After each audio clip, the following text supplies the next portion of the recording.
So our guest today is Allison Dowdy. And when I think about her, I think about Beyonce in that song, The Girl with the Good Hair. Oh, yes. She has fabulous hair. I know, it's amazing. And I met her mum, and I don't know if maybe her mum had this big curly hair, but yeah, the hair enters the room before she does. But yeah, amazing personality. And I want to get to know her a little bit more, find out. I've heard the story about her husband, and obviously it's all about Allison. Right.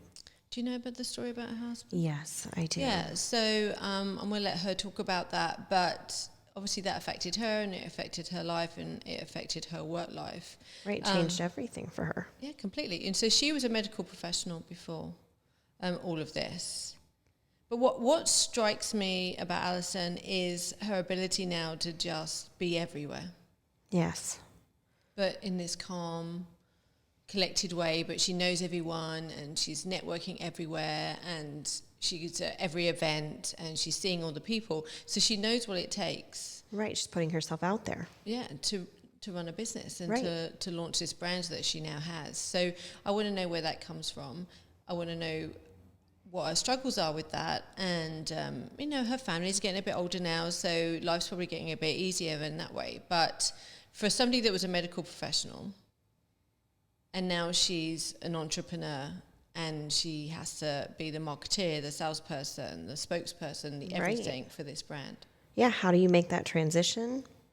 And where do you get your ideas and your inspiration? And Yeah, and the energy. yes, the energy. And she gets up early. I think she's like a 5 a.m. riser. She's Oh, a I can't do that. No. Well, you get up at 6. It's not bad. I mean, I'm rolling my eyes at 7:30 going, oh, I should get out of bed. But yeah, so and I know how great it is when you get up that early, but no, I look old enough. I'm not going to start getting up at 5 a.m. But yes, I want to know if that time that she gives herself in the morning, most days, Right. is what's setting her up for a great day. So Oh, I hope the answer's no. yeah. Let's find out. Yes. Hello and welcome. My name's Carey Sheffield, photographer and CEO of my own successful business. I'm also the host of SheNETWorks, a great believer in lifting up women and loyal supporter to those that are around me. We're all surrounded by incredible women who are breaking the molds in this thing called life. Behind every successful online persona is a real person facing struggles, failures, and living real life stories that don't always have happy endings. We will have an honest conversation, dispel this myth of perfection, and find out what they consider a success, how they achieved it, and learn what they are still reaching for. You are not alone. Join the conversation.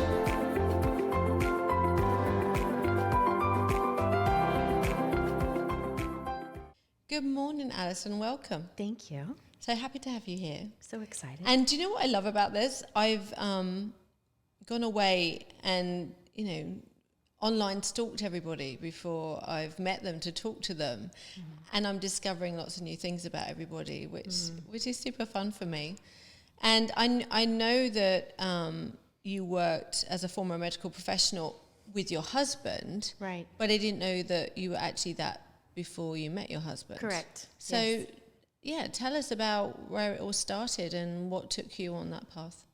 So at a young age, I was always drawn to the medical field. I loved it. I loved everything that it stood for, helping people and having a craft or a skill that you could do what you love and still be around people and help people. So I started shadowing in hospitals with X-ray before I even graduated from high school. I was like, I want to figure out where I best fit. And so luckily I was homeschooled, so there was a lot of avenues and time that I could just start seeing medical professionals in their day-to-day and think, okay, this, I like the reality of this, or maybe this isn't for me. And so I really just gravitated to radiology and X-ray. I loved everything about it. It fit my personality. And so right out of high school, I went right into a program so that I could get right into radiology. And as soon as I graduated, I went and worked in a private office. And actually, it was my husband's private office that I went and worked for. So you didn't go from college? You didn't go to college? You I did did. a course? Oh. I did a community college. Community college? Yeah, the program, it just made sense. It was going to be the same degree whether I stayed at home and did community degree over college here, but or yeah. university. And I thought I was going to do the thing that financially fit best for our family. I was close with my sister. We were all able to stay home and do our thing. So the homeschool thing, why was that a decision your parents made? So it was more because we're a family of faith, we're a Christian family, and it was something that God spoke to my mom's heart. And it wasn't for the reason that most people feel like homeschooling is done, where they're trying to shelter the kids or keep the kids from an environment. It literally was just something that God said, Brenda, I want you to homeschool the girls. We were in a wonderful local public school at the time. I mean, no issues. I mean, we were having the time of our life, but it was just something that she felt really strongly about. So we started going down that path. So how old were you? I was going into 6th grade, and my sister was going into 4th. Yeah, how did you feel about that at that age, at that time? Because, I remember, so that's about 11, right? I was actually really excited about it because I was scared to death of navigating a new middle school. Ah, okay. So it took that away. It kind of did. It took that anxiety away, and yeah, I didn't have any qualms about it. I was like, yeah, let's do it. And you had lots of fun memories with your mom. So it's you and your sister. Did you have any brothers? Is it just you two? Just one other sister, just the Right. two of us. Okay. And in all honesty, we were at the age where Ashley and I were not close. I mean, we were always fighting. We definitely Who's had the oldest? I'm the oldest by almost 2 years. And having the homeschool environment gave Ashley and I the opportunity to really develop a friendship that is, she's my best friend. Yeah, so I'm so grateful for that. And it's lovely how you support each other. Yes. But you support everyone in life. I see that. I remember saying to you one time that, and I understand about your faith, and I consider myself, it's funny, I always consider myself a good advertisement for Christianity. I remember but not in the same way you do. So you embody Christianity, and I'm like, well, if they're going to let her in, they'll let anyone in, kind of. And that's literally what my pastor said to me in my church in the UK. He said, we're going to stick you on the door, because he said people will see you and go, oh, I can do this. I can do this. If she's allowed in, I'll be allowed in. That's what it should be. Everybody is allowed in. So I don't know what he meant by that, but clearly he was having fun with it. But you do embody that, and I do love how you embody your faith, and you share about it, and you talk about it, and your online persona definitely reflects that. But you're also lots of fun, and you're fun to have at parties. Yes. And I think people worry that if they embrace a faith or Christianity, that all the fun stops. There's a stigma. There's a stigma around that, I would say. And you're definitely not wearing twin satin pearls and very long billowy skirts, No. unless it's a fashion statement. Right, So correct. Yeah, Yeah. you look fabulous. Thank you. So so you met your husband at work. So Yes. how did that pan out? So it's really interesting. Paul and I had always worked really well together. And I feel like that was really the segue for the beginning of our relationship. We worked really well together, and he had asked me out on a New Year's Eve. How old were you at this point? I was, let me think. 23. So it's only a couple of years ago then. Okay. 23, yes, a couple of years ago. No, I'm 43. I own 43. I love that I'm 43. I've got 19 years in marriage. Mm-hmm. Those are like battle wounds and scars. I want every year to be counted. Well, you look fabulous. But we know why, but we'll get to that. But yes, but yeah, so we started working together, and I just loved the feel of a smaller office. I loved, he was an orthopedic surgeon, very busy, very well respected. And so it never dawned on either of us really, that it would be a thing. But I think because there was that connection, and he asked me out, and honestly, when he asked me out, I was like, I don't know, because I'd never looked at him that way. And was he your boss? He was my boss. And I was really happy in my job. I mean, when I see Paul, I'm going to have a word. I was really happy in my job, and I was like, you wanted to, but I don't know if this, I don't want to ruin this really great thing that I have at work. Yeah. But did you like him like that, do you think? Or No, did I hadn't even thought of it. Wow. I really hadn't thought of it. And he's a little bit older than you, right? Yes. Yeah. 13 years, 13 years my senior. Yeah. And I literally went to dinner with my sister, and I was like, I need you to help me like talk through this. Like, I don't know what to do. Like, I don't want to offend him, but anyway. So our first date was in 2004, New Year's Eve. And then That's a lot of pressure to go out on New Year's Eve. I know. Right? And then we were married the same year in October. Wow. Incredible. Well, it's an expensive night out. I'm glad your boss was paying. For sure. 100%. But yeah, and and you guys look like absolute best friends. Yes. And so that's going to take us nicely, actually, well, not nicely, it's a long story. And I know that you've shared this story a lot, but I'm sure your relationship has grown and developed and changed because of this. Mm-hmm. So I'll let you tell this story in your words, life-changing. Moment that happened for you. So how long were you into your marriage when this happened? And you had Michaela by this point? Oh, yes, yes. So you've been working together for how long? We had worked together since 1999. No, backtrack. 2001. I started working for Paul in 2001. We were married in 2004. I had Michaela in 2006. And then a lot of life happened with his business, as that does. Yeah. And he was in a nearly fatal cycling accident. He was an avid cyclist in 2018.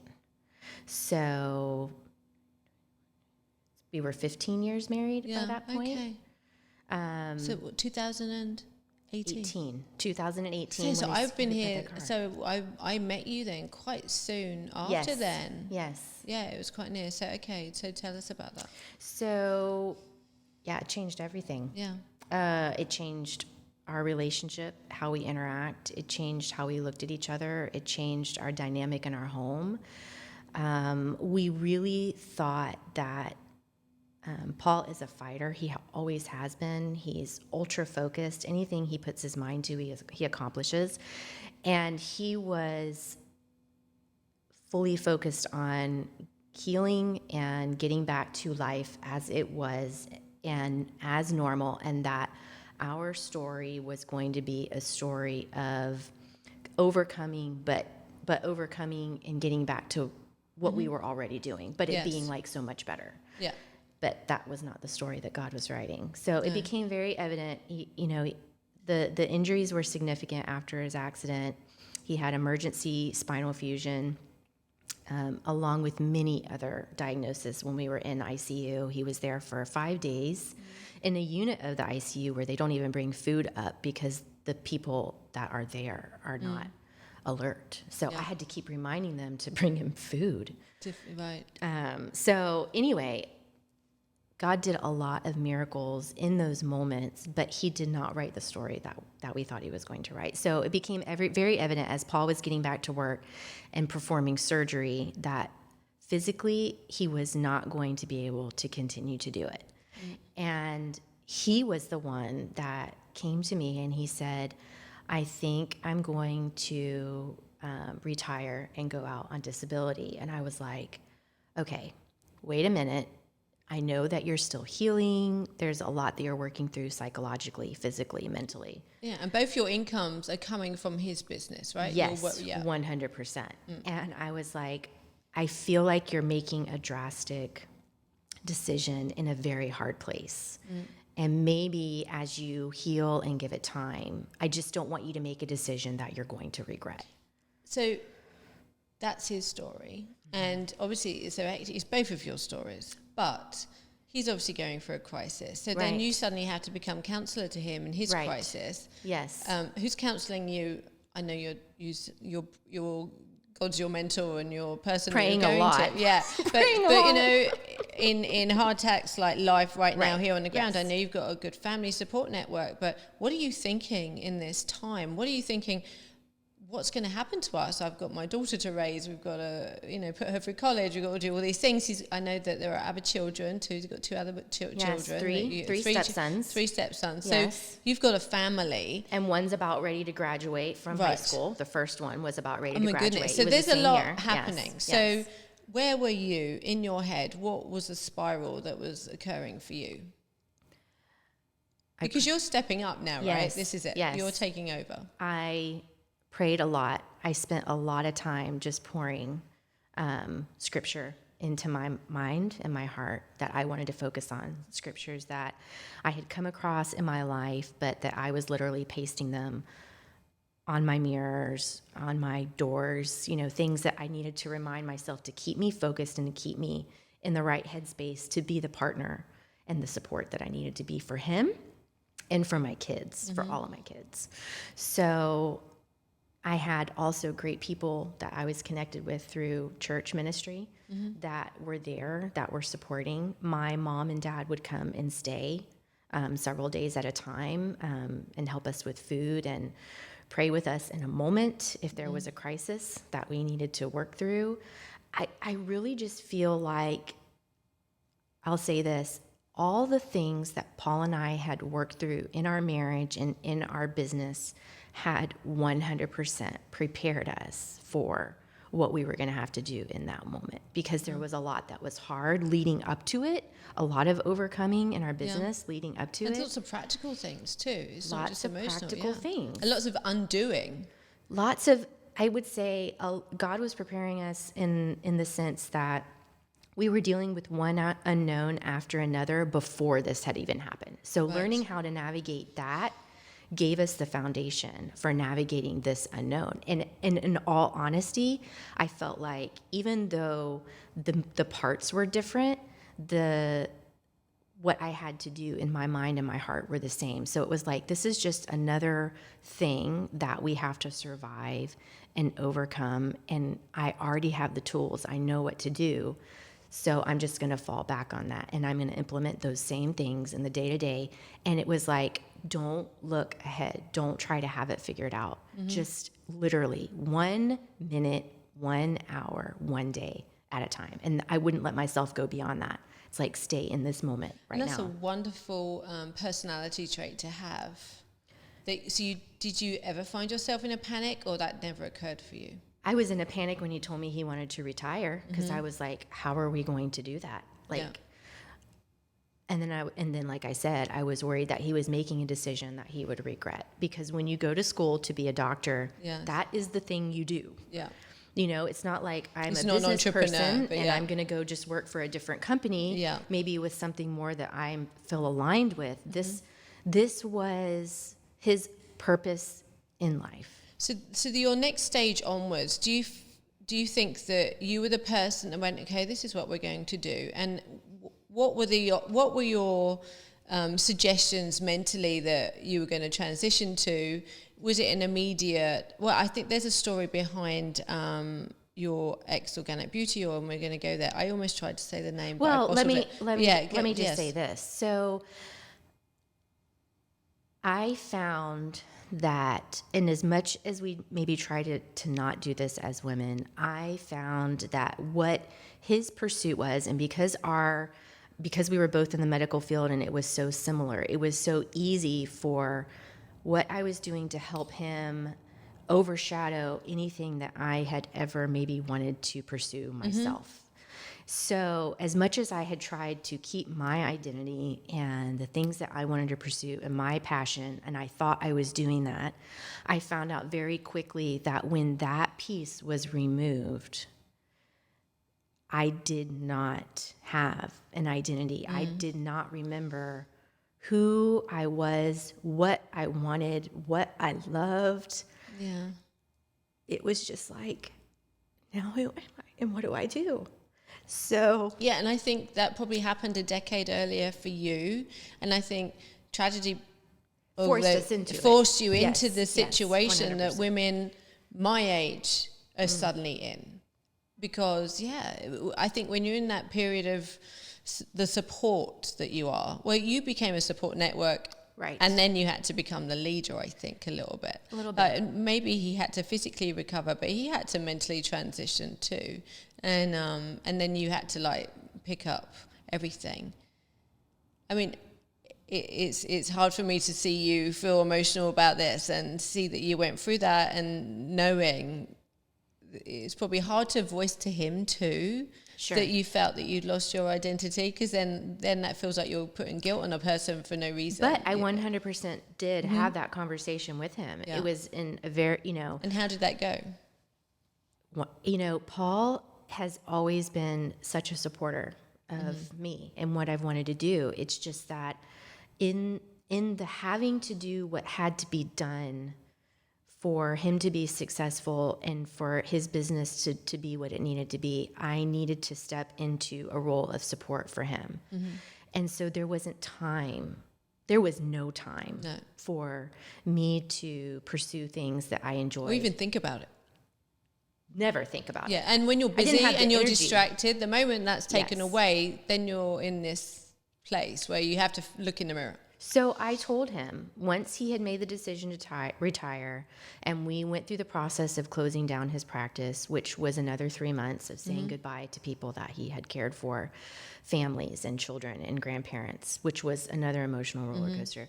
I was sitting on my couch and I said to him, I am going to use this time to rediscover myself. It would be so easy for me to jump into something busy, something to fill a void, to keep moving. But I was like, I really feel like God has given me an opportunity not only to rediscover myself, but to figure out how I want to spend the rest of my life and what I want to do and who I want to be around. And I thought, so I'm going to take time to just be still and know that he's in control, but also know that I get a choice in what my next steps are. And I thought, so now I have to figure out, what do I enjoy doing? And I feel like I've watched that. I think those early days, I think we sat outside Panera or something and we had a conversation. I remember briefly, I can't remember what it was, but we talked, and I remember you telling me this story about Paul. And I feel like you were just sizing up. And what you did, you became available for everybody else. Yes. You became available for Marianne and Danielle and all these people, and you were popping up everywhere, still caring about everyone, and still, absolutely, but in the best way and in the best humor, and I think that I visually watched this journey you were making, trying to find the thing that would make you happy. Also, amongst all of that, you represent healthy living, and you share what you eat and recipes and all these things. And I think maybe COVID was, so you're going to talk, and I'll let you introduce the product, but you're going to talk about this discovery, this thing that you've created together. Did this happen pre-COVID, and then COVID kind of slowed it down, and then it was born after COVID? So tell us about that story, because tell us where you got to that point. I want you to talk a little bit about your healthy living and your life balance. You are the 5 a.m. club, so I want to know a little bit about that. So there are lots of people in the shoes that you were in for different reasons, right, and maybe slightly different ages. But I know so many people that are in this kind of limbo point, and I know that you worked in the medical profession, so your discovery and your progression in this business that you've created is one route, but tell us about how you got there, what it took for you to think, okay, this is the way. So I literally just started slowly pursuing things that I really enjoyed and was passionate about. I thought, okay, what do I enjoy doing? I loved cooking. I did at the time. I don't love it as much now, but I enjoy cooking. I like trying to find ways to make good food healthy but still taste really good, because I was still in a season where I was needing to provide for my family and cook for my family. I wanted to understand more about truly clean, healthy beauty, makeup, those things. Those were all things in my wheelhouse. Fashion, I was doing fashion things as well. So while I thought, okay, I'm not going to have it all figured out to start, but let me just start doing some things and being around some people that I feel drawn to, and let me see what happens. And I thought, okay, I'm going to start an Instagram page that I'm going to be sharing some of our journey of overcoming tragedy and how we're implementing healthy things and how it's doable for people that feel overwhelmed. And at the same time, I'm going to make it fun and I'm going to make it fashionable, because I felt like at the time too, anything that was surrounded around healthy or clean beauty wasn't really aesthetically pretty or pleasing. Yeah. So that was originally my mantra. And I thought it was so easy. I was used to supporting Paul, for me to fit in and support the women in my life that have some things figured out ahead of me, that I can support them, but also learn. Just watching them interact with people, watching them pursue the things that they love. What does that look like? And what should that look like for me, but in a different way? Yeah. So COVID didn't slow things down more for our family, but it gave us more family time, because Michaela was then all of a sudden at home. Paul was pursuing investigating things to help him with his pain naturally, which led him on an adventure of his own, creating a supplement. But and I thought, okay, so that's the next thing, Lord. I'm going to do this thing on Instagram, and I'm going to support Paul again with this supplement. I remember us talking about the supplement, yeah. And as he was navigating it and as he was doing it, he's like, I don't think I enjoy this. He's like, I don't enjoy selling things. I'm not a salesperson. I do want to help people, but I don't think something's clicking. So I'm not going to continue to pursue this. But he was still researching. Yeah. And we were sitting on the patio, and he said, I just discovered the world's most powerful antioxidant. And I was like, what do you mean? Like it's not something that's already been done? He's like, well, I haven't heard of it. People have been taking it in the form of a supplement for years, and it's 6,000 times more powerful than vitamin C. Wow. And it comes from algae in the ocean.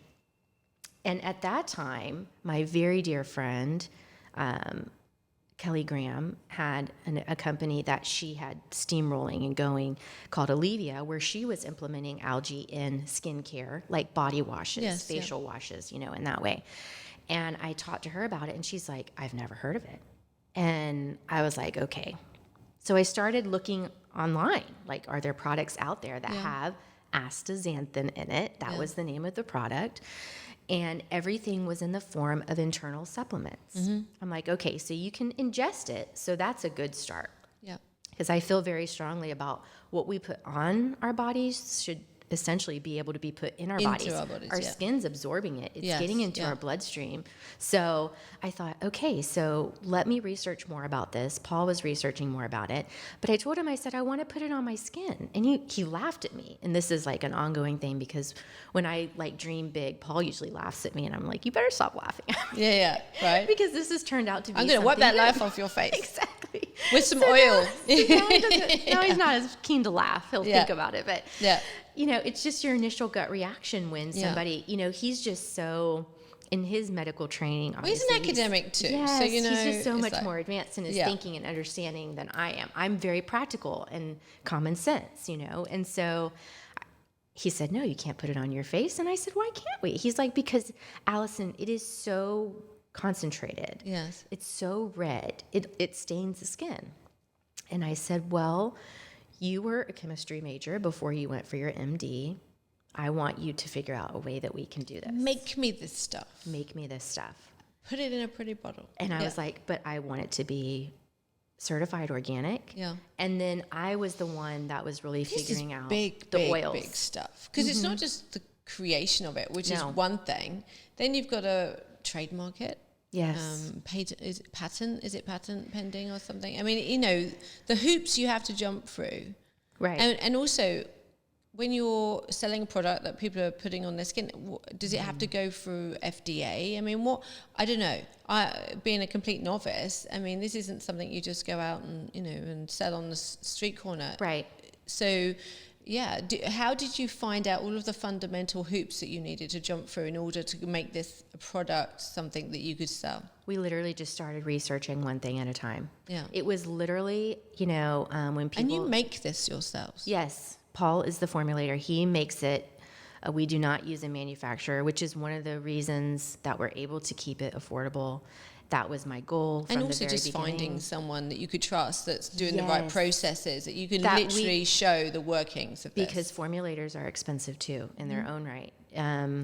And we were working on a budget. I had to be very mindful of, okay, so yes, I have this great idea, but how can I practically not put extra stress on our family? Like, I get taking a risk. We were in risk taking so many times leading up to everything that had happened. I get that. But it was like, this is the extent of the risk I'm willing to take for my family. This is what I feel like is adequate for that. And so we literally, it's like when people talk about having faith to do something, faith in action, not just faith that I'm going to sit here and it's going to just happen and it's all going to come together. I was like, we need to start taking the steps, because I feel like as we walk, it will become clearer. The next thing will happen that we'll need to research. And God helps those who help themselves. Right? Yes. Yeah. Yes. But I was like, we have to start it. We have to start doing something and see where it leads. And maybe it won't lead to anything, but I feel like this is something unique and revolutionary. And I want to see if this is the next big thing that God has for me. Listen, I see, and this is what I wanted to address, and I don't know if you have had anybody else say this to you or you're aware of it, but you're popping up all over the place. Like, one thing from wearing a lab coat to getting out in the world of being one of the movers and shakers, you're moving and shaking. So you're being tenacious in your presence. You're popping up everywhere. People are able to buy the product in many, many outlets. You're schmoozing with the big wigs on the beauty circuit. Yes. I've seen you traveling off for conferences and things. You're not afraid to go up and see people. I think the fact that you are so personable and you shine brightly, and I mean that from the inside out, as well as, to look at you, people are responding well to you. So that's working for you. So from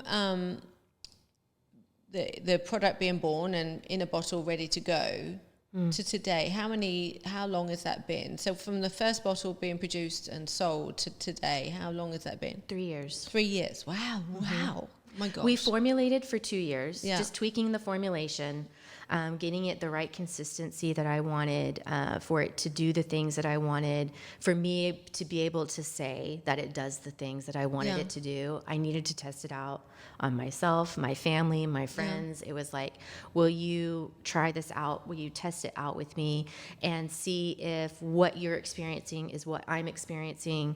I wanted to put something out there that was truly going to change lives and empower women and give them confidence. I thought that was something that maybe I, in that space of finding myself, those were things that I felt like I was lacking. And it's like, there are simple things that we can put on, whether it's a pair of shoes or something that you put on your face or a red lip. If it gives you confidence, then it's going to help you take the steps that maybe you're afraid to take. And I thought, I'm more afraid to not try this than I am to try this. I'm thinking, what is my life going to look like? How boring is it going to be if I don't try this? I want to step out and do something and put myself out there in a way that I'm doing what I say I believe other people can do. Yeah. And tell us about the product. Tell us what it's doing for people. Tell us about any case studies where you've seen an actual change in condition. So literally everything that we've done has literally been on people that are willing to try it and family and friends. Scientific case studies are really expensive. I'd love to walk down that. Say if somebody had, eczema. Yes. Is this something that you can use? And psoriasis, eczema. I'm trying to dermatology like kind of issues. So rosacea is definitely one of them. So what's its properties? Is it calming? Is it healing? So we've got the 2 ingredients in the Supernatural Beauty Oil. And we named it Supernatural Beauty Oil because we want you to supernaturally feel your most beautiful and self. the X is like the Avengers kind of thing. The X is like, because the Z sound and astaxanthin is an X. Yes. And it's kind of in the center of the word.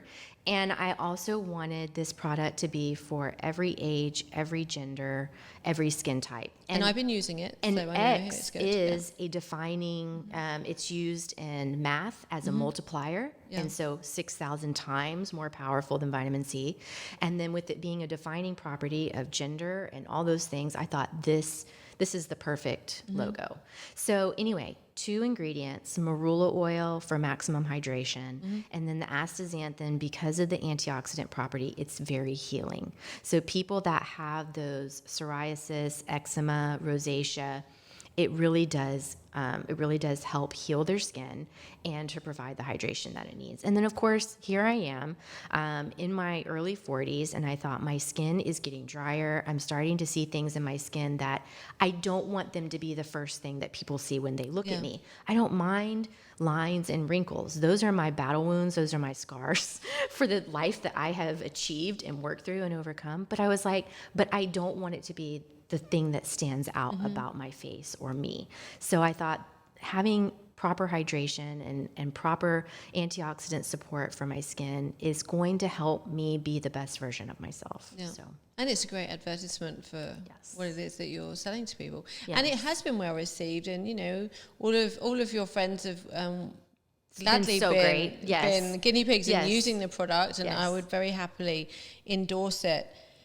So your roles change and you become the marketeer, the front person, the salesperson, all of the things for this. Right. This is a sort of product that I feel like, yes, there's going to be a point, do you think not, that you're going to have to look into production growing because there's only so much you can physically do. Correct. And so you got to say, and that Paul can physically do. That's what I'm saying. So you can only abilities, produce so much of this product on your own. I mean, are you going on, what's that TV show? I mean, the Home Shopping Network? No, I'm thinking about where the guys are lined up. What's the show where Tank? Oh, Shark Tank. Shark Tank. I see you guys on Shark Tank. I mean, you'll have to go up front and do the talking. Yes. But you know, obviously investments needed. Having a big brand maybe recognize you, would that crush your soul if someone were to take it off you? Or you're going to have to look at production on a bigger level, do you think? Yes. So are you talking about that now? All those things we have thought about. All those things have crossed my mind. But this journey is very parallel to what the journey Paul and I have been on with everything that he went through. And I thought, I can't get a step ahead of myself. The first step here is this going to resonate with enough people that it's self-sustaining? And we achieved that within the first 6 months. Wow. We were no longer pouring money into keeping it going, keeping it sustained.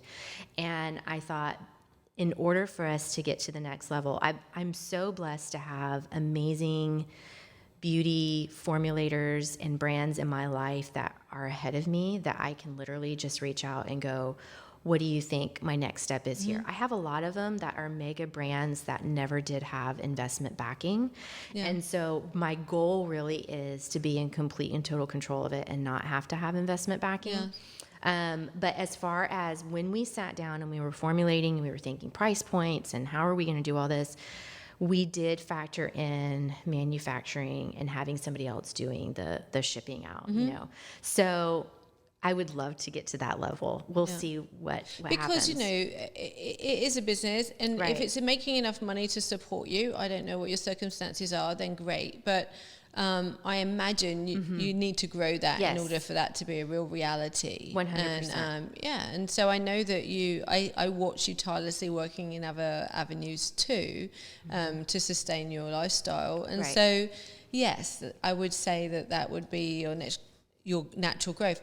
What about protecting this product that you've made? How safe is it out there in the world from somebody picking it up and stealing your brand and your idea? And I bring this up because, yes, I'm interested in you personally. I care about you, but also other people create things, they make things. How do you stop people coming along and going, oh, that looks good, I could do that, and then doing the same thing? So we went through the process before we even had, before we were even thinking about the product being ready to go. We were working on registering a trademark for our logo. That was a first step for us. As far as patent patenting the formulation. That one is a little more tricky. We have a patent attorney and trademark attorney that we work with that is helping us to navigate that. At this point, patenting the formulation. And that's not an easy word, is it? I'm glad you're having to struggle with it. Like people struggle with the astaxanthin. I'm struggling with the patenting. But so far, the advice that we've been given is it's not necessarily patentable. It's kind of tricky with those things, but he's making it in his, making it. So yes. they don't know what he's doing. Correct. And when you start going with manufacturers, you have non-disclosure agreements where they sign a contract where they could not go around and turn your formulation around and use it. Ours is very simple, but it actually is very complex. So those are things that we're still navigating. And does it have to be, do you have to get your process approved because it's not for a topical? You do not, because it does not have, there are certain ingredients that a product has to have in order for it to have, to be approved, and ours does not have any. And does it have a shelf life then? So you're not filling it with preservatives? So we're not filling it with the preservatives, and one of the big reasons that we're able to do that is because astaxanthin has natural antimicrobial properties in it. So that is a total win for us. The shelf life on ours is, once you open it, 2 years. Wow. So That's it's amazing. almost like I don't have to put in, and It's that's like a miracle product. It's like a miracle, yes. Yeah. It's a miracle from heaven that, I just would have never seen myself. I mean, as a Christian woman, God literally plucked something from the ocean for you. Pretty much, yes. And like dropped it from the sky and like put it in my lap. Here's some seaweed. Like, could I make it any more obvious to you that this is what you're supposed to be doing? Yeah. So the seas parted, and there it was. And then, and I look, I'm not blasphemous in any way whatsoever, but the complex simplicity of this product and what it's done for you, and you're immediately recognizable now by this brand. Like we know, and I know that's in our circle, and I know your circle's growing. Right. And you actually have it. We're going to get. We're finishing up here. What I want to know is, yes, you're reaching out to a wider audience further afield. Is there any more products that you can create from this formulation other than the oil? Is there conversation right now about product development? Yes. So we have been working, I would say, about 6 months now on what we hope will be our next product.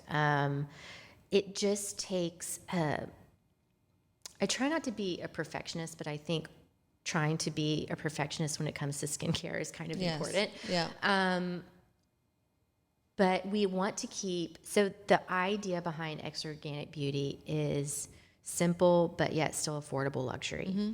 So, and having products where it still keeps your entire skincare routine simple, because I do believe that you don't have to have a lot of things to have healthy, great skin. Mm-hmm. So even when we're thinking about, okay, what is the next product? Is there a next product? My husband and I have had a lot of conversations, and I've had a lot of conversations with my mentors about, okay, I don't want to just make a lot of things. I can, but I don't want to just make a lot of things. I want to make the right effective things for a woman to have healthy, glowing skin. So even in my wildest dreams of product line, I really only see probably like 4 would be max, only because I really feel like that's all a woman needs to have their healthiest, best skin. But, women is one thing, but men too. There's a whole array of things that, you've basically got, is it an abundant supply? That's another thing too. So now you're like, don't buy the plastic bag and trash my oceans because my livelihood's in there, suddenly. So the interesting thing is it is a certified organic algae farm that produces this. Okay. So we're not sourcing from our I know you're not nipping down to New Smyrna and dragging the ocean. Right. Yeah, we don't want to be sourcing and pulling natural things out of our ocean. So also it's polluted. Yes. Oh my gosh. Yeah. Yes, 100%. Yes. But we do have an extensive resource when it comes to getting the astaxanthin, which is amazing, and sourcing it. Which is great. That's fantastic. And just I want you to talk to us just a little bit before we say goodbye about your healthy living and life balance. And I'd love you to share with us one thing that you can't be without daily. And I know prayer is probably one of those things, but a physical, practical thing, something that you feel that you need to do for yourself just to maintain sanity. Yeah, and energy and your vitality and your glow. And I know that that's not every day and we get to see that, but I still, when I see you show up online, self-care is very important to you and for your whole family. And what does that look like? My journey of really embracing healthy living and what that means started in my home with my mom. She was really the foundation for that. And as I was growing up, I did not appreciate it. In fact, I pretty much hated it. There were things that she would not let us eat, or she was always a trailblazer, not only with the homeschooling and doing that because everybody thought we were crazy. It wasn't popular at the time. But there were certain things that she was implementing in our home and doing that nobody had ever heard of, but she was doing her own research. She would go to the public library, she would get books, and she would learn and she would read. And so that really was the stepping stone for me.